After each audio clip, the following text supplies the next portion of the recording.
Salut tout le monde. Aujourd'hui, on va parler d'un sujet qui me touche vraiment, le refuge intérieur dans la philosophie bouddhiste. Vous savez, ce sentiment de trouver un endroit en soi où on se sent en paix, peu importe ce qui se passe autour de nous. Dans un monde où tout va vite, où on est souvent submergé par le stress, les doutes ou les attentes, la philosophie bouddhiste nous propose une idée puissante. On peut cultiver un espace intérieur qui devient notre ancre, notre refuge. Alors, c'est quoi, ce refuge intérieur? Pourquoi c'est si important? Et surtout, comment on le développe dans notre vie de tous les jours? Allez, on plonge dans cette exploration ensemble, et je vous promets, ça va être à la fois profond et super accessible. Section 1. Le refuge dans la philosophie bouddhiste, c'est quoi? D'abord, clarifions ce qu'on entend par refuge dans la philosophie bouddhiste. Quand on parle de prendre refuge, on ne parle pas de se cacher du monde ou de fuir ses problèmes. Non, c'est plutôt comme trouver une maison intérieure, un endroit où on se sent en sécurité, même quand tout s'écroule autour de nous. Dans la tradition bouddhiste, on parle souvent des trois refuges, ou les trois joyaux, le Bouddha, le Dharma et la Sangha. Mais ce qu'on va explorer aujourd'hui, c'est comment ces refuges ne sont pas juste des concepts extérieurs, mais des réalités qu'on peut trouver en nous. Le refuge intérieur, c'est l'idée qu'on n'a pas besoin de chercher la paix ou la stabilité à l'extérieur dans une nouvelle relation, un meilleur job, ou un compte en banque bien rempli. La philosophie bouddhiste nous enseigne que tout ça, c'est impermanent, ça va et ça vient. Le vrai refuge, il est en nous, dans notre esprit, notre cœur et notre capacité à comprendre le monde différemment. C'est une invitation à se tourner vers l'intérieur pour trouver du sens et de la force, peu qu'importe les circonstances. Section 2. Les trois refuges et leur dimension intérieure. Pour bien comprendre le refuge intérieur, il faut d'abord parler des trois refuges traditionnels, parce qu'ils sont comme les racines de cette idée. Dans la philosophie bouddhiste, prendre refuge, c'est s'appuyer sur trois piliers, le Bouddha, le Dharma et la Sangha. Mais ce qui est fascinant, c'est que chacun de ces refuges a une dimension intérieure qui nous connecte à nous-mêmes. Le Bouddha, quand on prend refuge dans le Bouddha, on ne parle pas d'adorer une figure divine ou un dieu. Le Bouddha, c'est avant tout un être humain qui a atteint l'éveil, qui a compris comment sortir de la souffrance. Prendre refuge dans le Bouddha, c'est reconnaître qu'on a tous, quelque part en nous, cette même étincelle, cette capacité à devenir plus sage, plus compassionnel. Le Bouddha intérieur, c'est notre potentiel d'éveil, cette petite voix en nous qui sait ce qui est juste, même dans les moments de doute.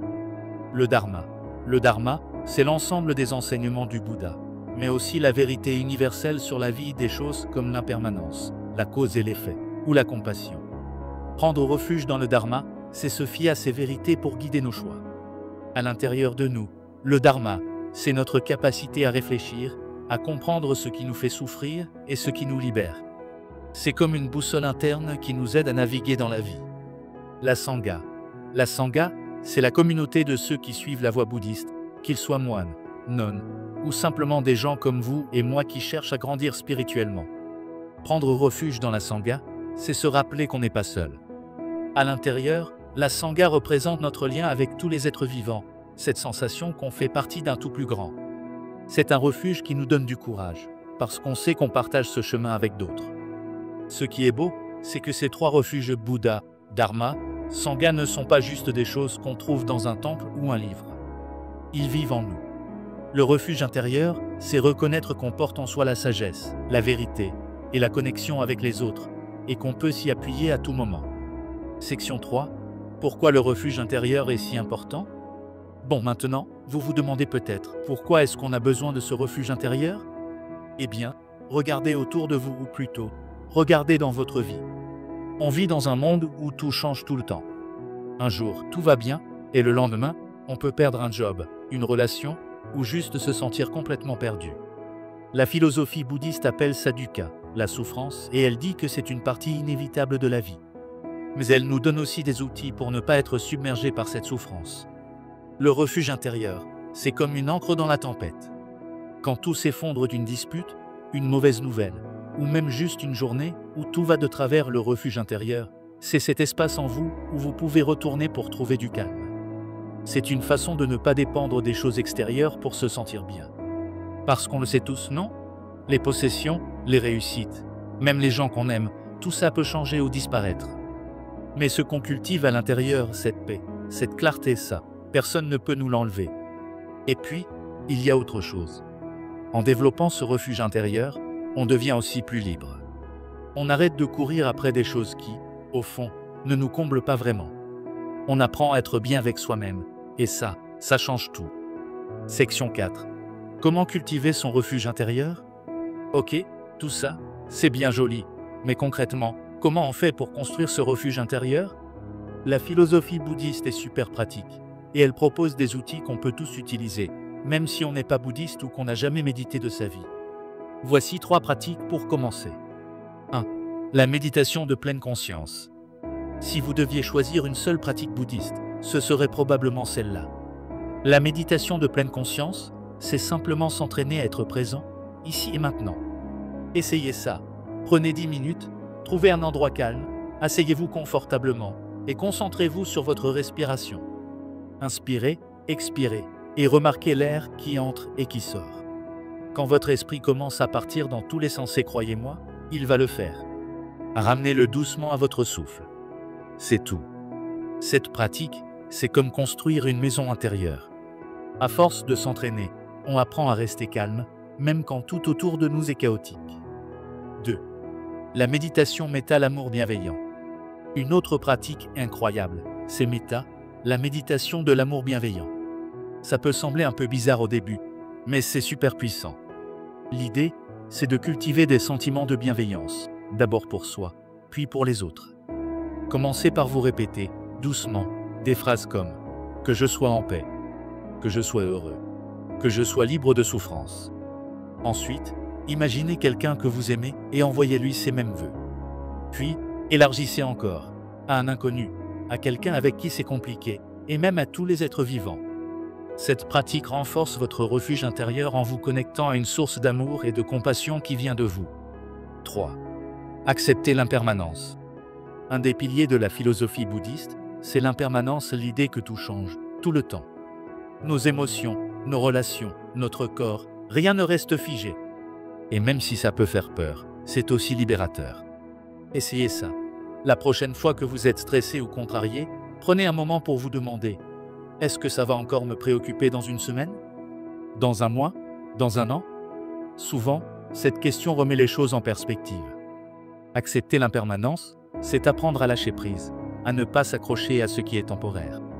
Et ça, c'est une clé essentielle pour construire un refuge intérieur solide. 4. La réflexion et l'introspection. Une autre façon de cultiver ce refuge, c'est de prendre du temps pour réfléchir à ce qui compte vraiment pour vous. Dans la philosophie bouddhiste, on encourage souvent à examiner ses pensées et ses actions. Posez-vous des questions simples. Qu'est-ce qui me rend vraiment heureux? Qu'est-ce qui me cause de la souffrance? Prenez un carnet, écrivez vos pensées, ou parlez-en avec quelqu'un de confiance. Cette introspection vous aide à mieux comprendre votre esprit et à renforcer cet espace de paix intérieure. Section 5. Les bénéfices du refuge intérieur.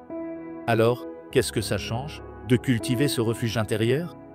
Déjà, ça vous rend plus résilient. Les coups durs de la vie, et on en a tout, deviennent moins écrasants.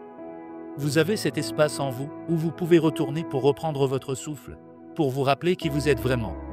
Ça ne veut pas dire que vous ne ressentirez plus jamais de tristesse ou de colère, mais ces émotions ne vous emporteront plus comme avant. Ensuite, le refuge intérieur vous donne une liberté incroyable. Quand vous arrêtez de chercher le bonheur à l'extérieur, vous devenez moins dépendant des circonstances. Vous pouvez être content, même dans une journée ordinaire, sans avoir besoin d'un événement spécial ou d'une validation extérieure. Et puis, il y a un effet bonus. En étant plus en paix avec vous-même, vous devenez une meilleure version de vous pour les autres. Vos relations s'améliorent parce que vous apportez plus de calme, d'écoute et de compassion. C'est comme si votre refuge intérieur rayonnait autour de vous.